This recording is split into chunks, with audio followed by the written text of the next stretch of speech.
sp2 hybridisation में जैसा आपको दिख रहा है 1s और 2p, 1s और 2p ऑर्बिटल्स आपस में एनर्जी का ही डिस्ट्रीब्यूशन करके ये px हो गया और ये py, आपस में 3 ऑर्बिटल्स एनर्जी का ही डिस्ट्रीब्यूशन करके 3 हाइब्रिड ऑर्बिटल्स फॉर्म करते हैं।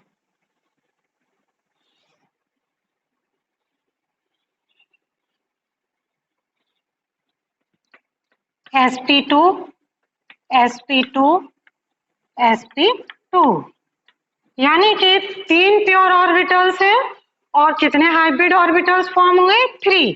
तो जितने number of pure orbitals hybridization में पार्टिसिपेट करते हैं उतने ही number of hybrid orbitals form होते हैं। इसकी ज्योमेट्री और एनर्जी सेम होती है। तो ये आपस में किस एंगल पर होते हैं? 120। इसका एग्जाम्पल हमने आपको लिखाया था BF3।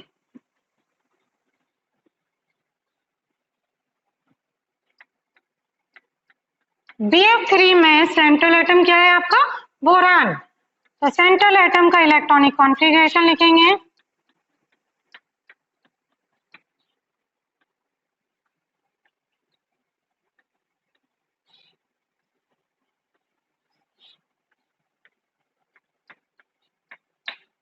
जैसा कि आपको दिखाई दे रहा है कि यहाँ पर इसका कोऑर्डिनेशन नंबर क्या है?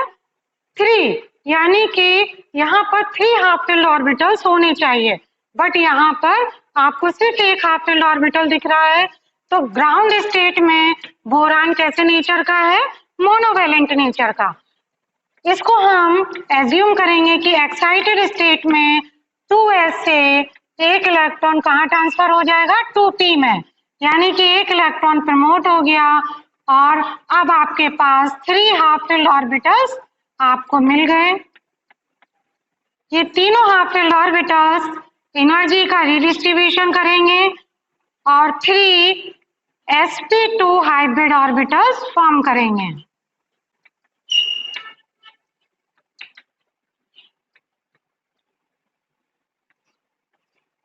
3 सभी में एक एक इलेक्ट्रॉन से, यानी कि ये हाफ फिल्ड ऑर्बिटल्स है।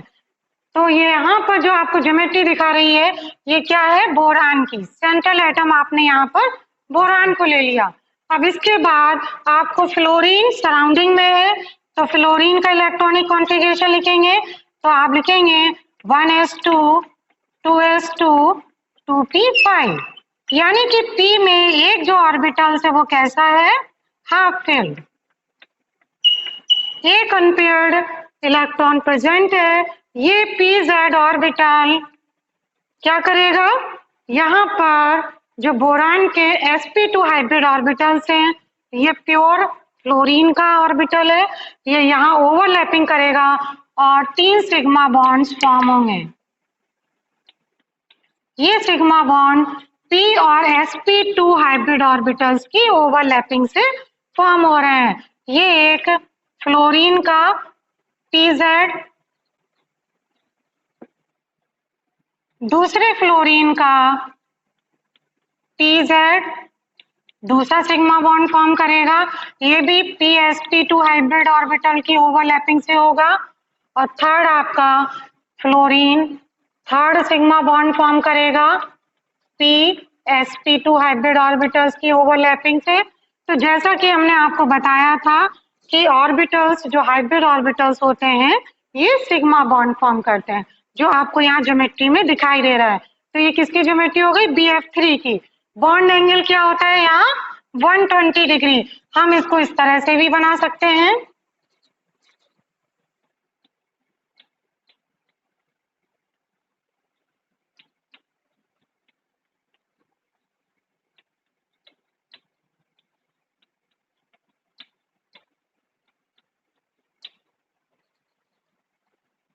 तो ज्योमेट्री आपको कैसी दिखाई दे रही है? Trigonal planar.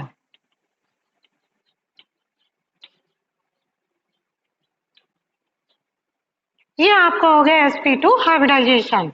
अब आप पढ़ेंगे sp3 हाइब्रिडाइजेशन।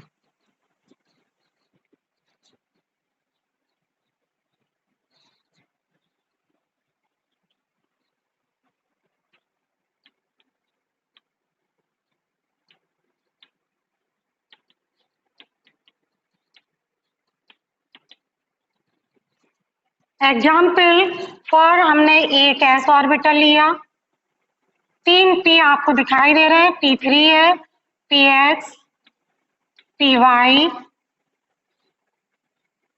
pz। ये चारों ऑर्बिटल्स आपस में एनर्जी का रीडिस्ट्रीब्यूशन करते हैं और sp3 हाइब्रिड ऑर्बिटल्स फॉर्म करते हैं। कितने हाइब्रिड ऑर्बिटल्स फॉर्म होंगे? 4, क्योंकि कितने ऑर्बिटल्स पार्टिसिपेट कर रहे हैं? 4, तो जो फॉर्म होंगे वो भी 4 होंगे। यहाँ पर ज्योमेट्री आपकी हो जाती है टेट्राहेड्रल। और बॉन्ड एंगल यहाँ होता है 109 डिग्री 28 मिनट, यानी कि दो ऑर्बिटल्स के बीच में जो बॉन्ड एंगल है वो है 109 डिग्री 28 मिनट। अब इसका एग्जाम्पल हम लोगों ने लिखा था CH4, लिख लीजिए, CH4 को समझ लीजिए। सेंट्रल एटम आपका कार्बन है, तो सेंट्रल एटम का इलेक्ट्रॉनिक कॉन्फ़िगरेशन लिखेंगे।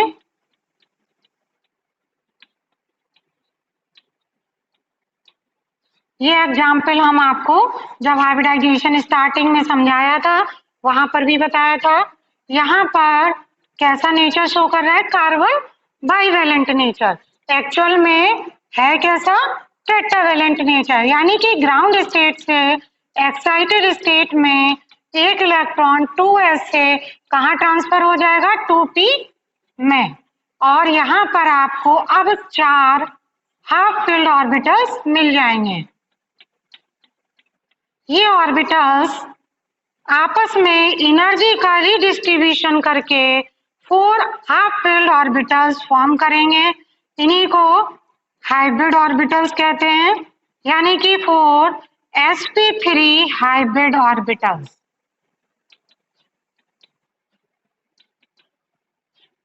इनकी एनर्जी सेम होगी और ये आपको पता है कि 4 हाइड्रोजन एटम्स इसमें लगे हैं सराउंडिंग में। इसकी ज्योमेट्री कैसी होगी? कार्बन की, ये कार्बन सेंट्रल एटम हो गया। हाइड्रोजन का इलेक्ट्रॉनिक कॉन्फ़िगरेशन आपको पता है, यानी कि एक आपका स्फेरिकली s ऑर्बिटल है। ये s ऑर्बिटल यहाँ पर क्या फॉर्म करेंगे? 4 सिग्मा बॉन्ड्स। ये हाइड्रोजन के साथ 4 सिग्मा बॉन्ड्स फॉर्म करेंगे। इसकी ज्योमेट्री टेट्राहेड्रल होगी, क्योंकि ज्योमेट्री हमेशा सेंट्रल एटम के हाइब्रिडाइजेशन पर डिपेंड करती है। वहीं पर सराउंडिंग वाले एटम्स आकर अटैच हो जाते हैं, ओवरलैपिंग करके ये सिग्मा जो बॉन्ड फॉर्म होगा ये s और sp3 हाइब्रिड ऑर्बिटल्स की ओवरलैपिंग से होगा। तो 4 सिग्मा बॉन्ड्स आपको मिलेंगे, s sp3,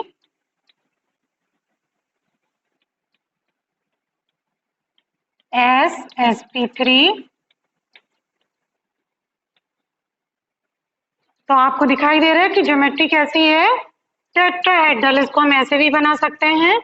CH4 का स्ट्रक्चर आप फॉर्म कर सकते हैं। सेंटर में आपने Ce लिया, यानी कि कार्बन, और इसकी ज्योमेट्री क्या होती है? टेट्राहेड्रल, यानी कि 4 जो लोब्स हैं वहां पर हाइड्रोजन के साथ ओवरलैपिंग होगी और बॉन्ड फॉर्म हो जाएंगे 4 sigma bonds with hydrogen atom. तो ये आपकी ज्योमेट्री कैसी हो गई? टेट्राहेड्रल। टेट्राहेड्रल ज्योमेट्री होने के कारण इनके बीच में बॉन्ड एंगल क्या होता है? 109 डिग्री 28 मिनट। ज्योमेट्री क्या है? टेट्राहेड्रल। तो sp3 हाइब्रिडाइजेशन में आपने देखा 4 आपके क्या है? s और px, py, pz, ये प्योर कंडीशन में है। जब हाइब्रिडाइज होते हैं तो 4 sp3 हाइब्रिड ऑर्बिटल्स फॉर्म होते हैं। तो ये जो सिग्मा बॉन्ड फॉर्म हो रहा है, हाइड्रोजन क्या है? हाइड्रोजन का 1s1 ले रहे हो आप, यानी कि ये प्योर है। तो ये s हाइड्रोजन का और sp3 कार्बन का, यानी कि s sp3 के बीच जो बॉन्डिंग होगी, ओवरलैपिंग होगी, उसके थ्रू बनने वाला ये सिग्मा बॉन्ड है। और इसी तरह से सभी बॉन्ड फॉर्म होंगे ssp3, ये वाला भी ssp3, यानी कि जो भी बॉन्ड फॉर्म होते हैं सिग्मा बॉन्ड वो एक्सियल ओवरलैपिंग से होते हैं, और एक हाइब्रिड ऑर्बिटल और एक प्योर ऑर्बिटल्स के बीच में भी ओवरलैपिंग से सिग्मा बॉन्ड फॉर्म होता है। हम लोग आपको ये वहां पर पढ़ा चुके थे जहां पर हम पाई बॉन्डिंग और सिग्मा बॉन्डिंग पढ़ते हैं।